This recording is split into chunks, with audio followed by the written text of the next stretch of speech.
Wow. Ayos ang buhay ah.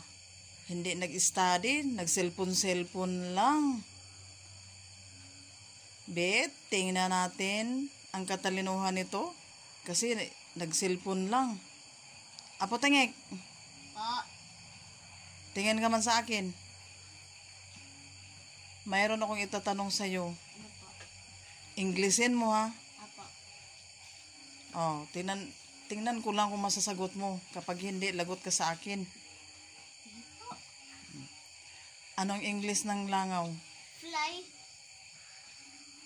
Anong English ng kahoy? Wood. Aw? Marunong pala. Anong English ng langaw na nakapatong sa kahoy? Basic Lola. Idi plywood.